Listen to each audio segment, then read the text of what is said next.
Welcome back. You're watching the South African Morning, and many matrics have been celebrating since their results were released on Thursday. But for some, their results may not have been what they expected. There have been reports of suicides over the years, of people committing suicide after failing.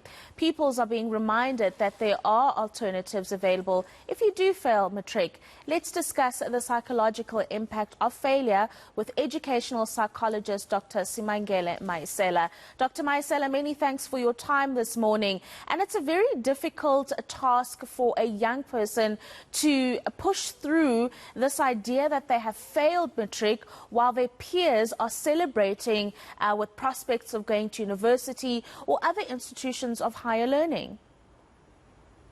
Yes, indeed, it is a devastating situation as a young person to find yourself in a situation whereby you are kind of lonely. Everyone else around you is celebrating, and here you are. You find yourself in a situation whereby you haven't done as you had expected.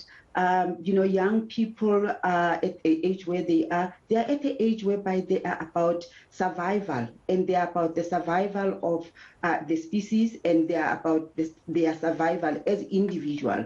And for them, failure may mean that they do not have the capacity to survive. They don't have that innate propensity to take the species forward. For them, it feels like a very gross failure, and it really affects their mind.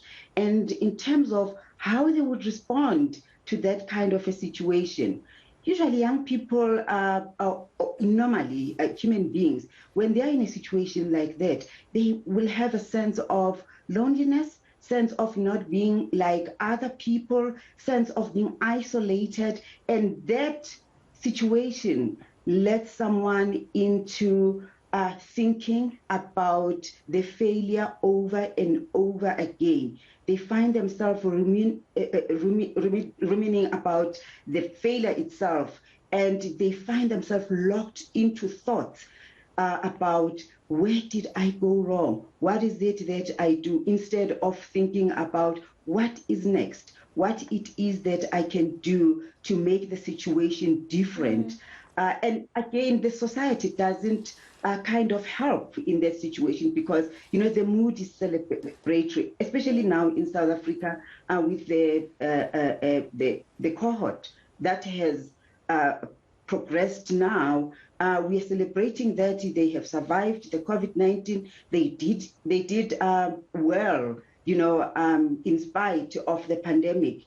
And here themselves, here the young people who haven't done well, for them it's like they are still locked up in that pandemic in a way. Because remember, they're starting from a point of living with fear of being in a situation of infected by the COVID-19, and while they are surviving that, they were trying to have a balancing act of doing well in matric and surviving. Here they are, they find themselves that they haven't achieved what they had set to achieve. But this is not the end for them. No, it's absolutely not the end. Yeah, there's a lot that they can look forward to post-matric.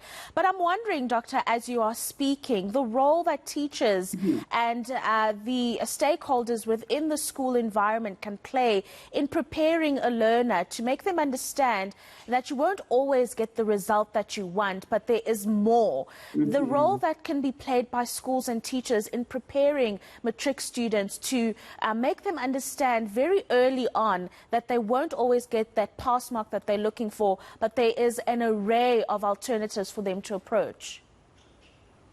That's a very good question, Rofhiwa, because preparing a young person to go through matric, it doesn't start on the day they are writing their exam. It starts long before that. So young people should be prepared by their families, should be prepared by teachers at school, because I wouldn't want us to focus more on what teachers do. Yes, what is it that teachers would do? But the whole society, all the stakeholders, including parents, including the community, people who are surrounding these young people, they can prepare these young people to understand that it is not always that you achieve according to your preparation, according to your plans, but there are alternatives with regards to Matric. Of course, those who haven't done well, now all they need to do is to go back to the drawing board. And schools are there to provide them with information from the Department of Education to inform them what it is that they can do going forward. And this information is the information that wasn't supposed to be given now, is the information that young people should have had long before preparing for their Matric exams. What is it that they can do if a learner has not done well in one subject, perhaps that would hinder that student or that learner to be able to have access to the degree program that they had planned to pursue? They can always go back to the Department of Education and apply to rewrite that particular subject that would enable them to be able to gain entry into that program the following year. If there's one who has failed 2 subjects or 2 learning areas, they can always go back to the Department of Education and apply for rewriting those subjects so that they can be able to progress and to achieve the bachelor, the diploma, or the Matric, the senior certificate.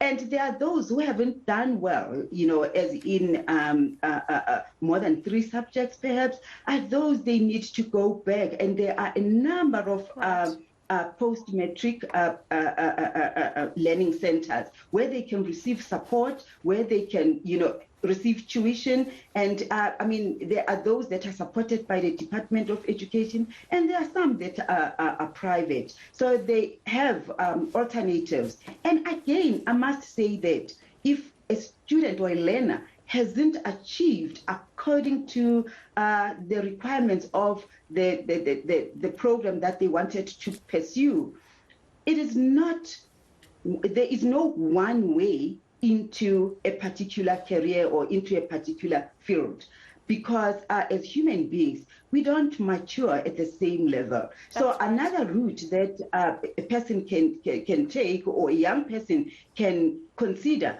is to go into that particular field through experience.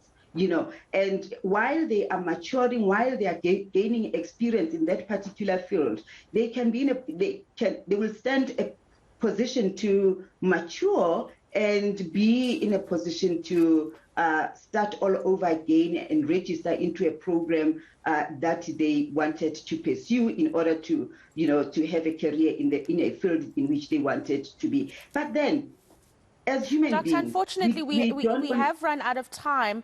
So much to discuss, but very little time, unfortunately. But I think the overarching theme in this discussion here, Doc, is the fact that it's not the end of the world and that there are other opportunities for a young person to pursue should they not get the results that they were hoping to get in the Matric. And, of course, the role that stakeholders like parents, teachers and community members can play in preparing a young person to make them understand that it's not the end of the world. And of course, with those rewriting resources that exist, there are also free counseling resources that exist, and all you have to do is a quick Google search and you'll find those resources. Thank you very much for your time this morning. Educational psychologist Dr. Simangele Mayisela joining us there to speak about that particular story.